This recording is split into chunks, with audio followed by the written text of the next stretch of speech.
बहुत सारे युवा किसी को गाली दे रहे हैं, किसी व्यक्ति विशेष का नाम ले रहे हैं। क्या ज़रूरी है आपको ये सब चीज़ करने का?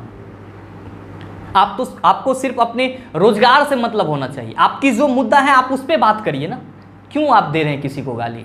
तो मेरा ये आपसे हाथ जोड़ करके रिक्वेस्ट है, किसी के साथ गाली गलौज ना करें। हेलो दोस्तों, आप सभी का स्वागत है आपके अपने परिवार मैथ मस्ती ऑफिशियल में। और आज के इस वीडियो सेशन में हम लोग कोई पढ़ाई लिखाई वाली बात तो करने वाले हैं नहीं। आज हम लोग बात करने वाले हैं रोज़गार की और बेरोज़गारी की, दोनों चीज़ की। जी हाँ दोस्तों, जैसा कि आप सबों को पता है, पिछले 3 दिन से हम लोग हैशटैग चला रहे हैं speak up for railway SSC student. और ये हैशटैग आपका अभी इतना ज़्यादा ट्रेंड किया, इतना ज़्यादा आप कह सकते हो कि मशहूर हुआ कि आपको फटाक से 2 लॉलीपॉप मिल गए एसएससी रिज़ल्ट के लिए। और आरआरबी ने आपको नोटिफिकेशन जारी किया कि हम आपके लिए सीईओ की नियुक्ति कर रहे हैं, जो आपके एग्ज़ाम में क्यों डिले हो रही है, काहे हो रही है, इन सारी चीज़ों को देख सके। चीफ एग्जीक्यूटिव ऑफिसर उन्होंने नियुक्त किया है। तो आप लोग कहेंगे कि सर अब तो हम लोगों को कैंपेन बंद कर देना चाहिए। नहीं सर, मेरा यही कहना है आप लोगों से कि अभी आप इस कैंपेन को ना बंद करें, क्योंकि आपका जो मेन फोकस था वो सिर्फ और सिर्फ ये 2 नोटिफिकेशन के लिए आपका मेन फोकस नहीं था। आपका मेन फोकस था आपके रिवाइज एग्ज़ाम डेट का। आपको एक निश्चित एग्ज़ाम डेट मिले कि सर मेरी एग्ज़ाम इस डेट को होगी, मेरा रिजल्ट इस डेट में आएगा और जॉब की जो आगे की प्रक्रिया होगी वो इस डेट से चालू होगी। आपका मेन फोकस ये था। तो अभी प्लीज़ आपसे ये रिक्वेस्ट रहेगा कि आप इस कैंपेन को थमने ना दें, जैसा चल रहा है उस चीज़ को चलते रहने दें। और हाँ, मैं आप लोगों को धन्यवाद देना चाहूँगा कि आप लोगों की यूनिटी का ही ये फल है, ये आपका परिणाम है कि आपके पास 2 छोटे छोटे लॉलीपॉप आ गए। अगर ये कैंपेन अभी कुछ दिन तक चलता है तो हम जिस खोज के लिए जा रहे हैं, जिस चीज़ के लिए जा रहे हैं, हम लोग का वो चीज़ भी पूरा होगा। हम लोग को एक रिवाइज एग्ज़ाम डेट भी मिलेगी। हम लोग को ये पता चलेगा कि हमारा एग्ज़ाम इस दिन है और इस दिन हम लोग का रिजल्ट निकलेगा और इसके बाद आगे की प्रक्रिया होगी। तो मेरा मेन मुद्दा हम लोगों का, मेरा नहीं आप सबों का ये मेन मुद्दा होना चाहिए कि मुझे एक निश्चित एग्ज़ाम डेट चाहिए, ना कि ये आश्वासन वाली बात चाहिए। क्योंकि मेरे मित्र, आश्वासन तो हम लोग 2 साल से ले रहे हैं। कभी इन लोगों को ना तो एग्ज़ाम कंडक्ट करवाने के लिए एजेंसी मिलती है और ना ही कभी इन लोगों का सही से कोई टेंडर ले पाता है। तो ये समस्याएं इनका आज 2 साल से आप देख रहे हैं। तो इसके लिए अभी आप शांत नहीं होंगे। आपके दिल में जो आग लगी हुई है, ये आग अभी सुलगनी चाहिए। कब तक? जब तक कि आपको एक रिवाइज एग्ज़ाम डेट, निश्चित एग्ज़ाम डेट नहीं मिल जाता है।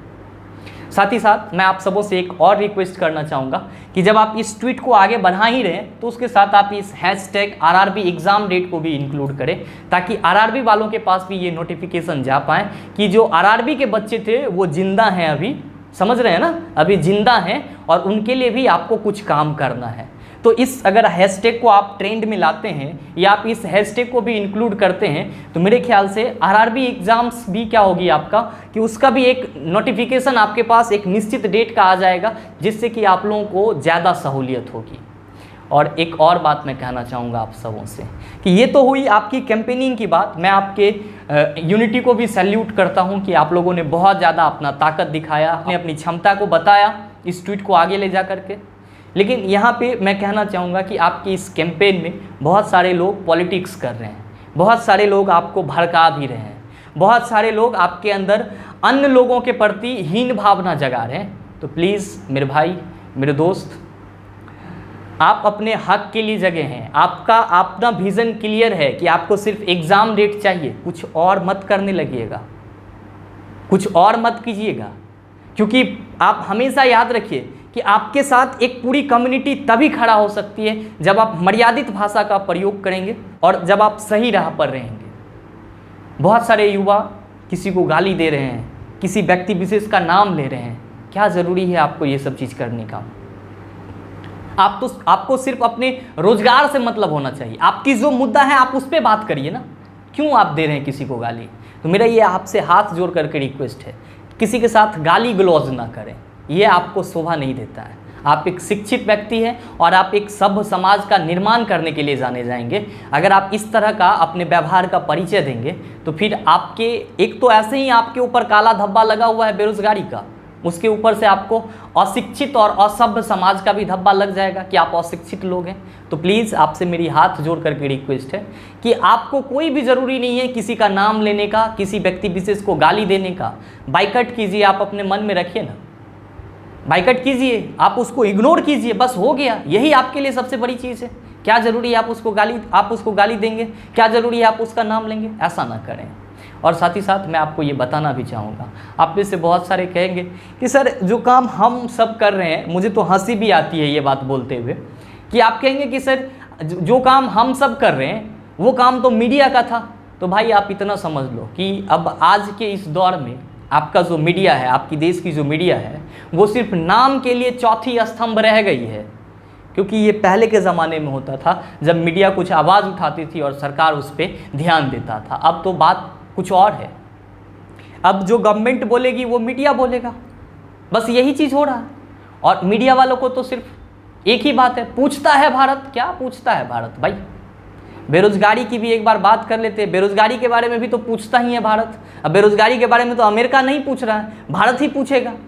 तो आप एक बार इसका भी बात कर लीजिए।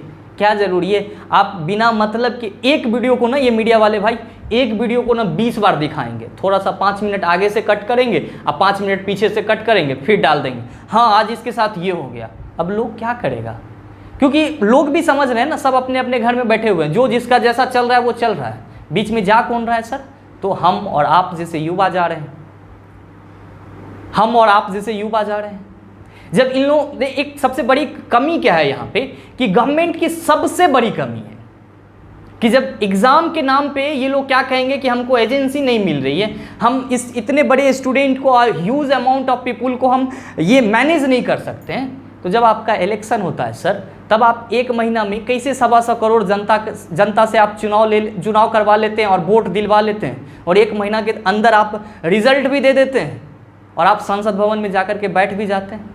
क्या उस समय आपको संसाधन की कमी महसूस नहीं होती है? और आज युवाओं के नाम पे आपको संसाधन की कमी महसूस हो जाती है? क्या ये किस तरह का आप हम लोगों के साथ खेल खेल रहे हैं?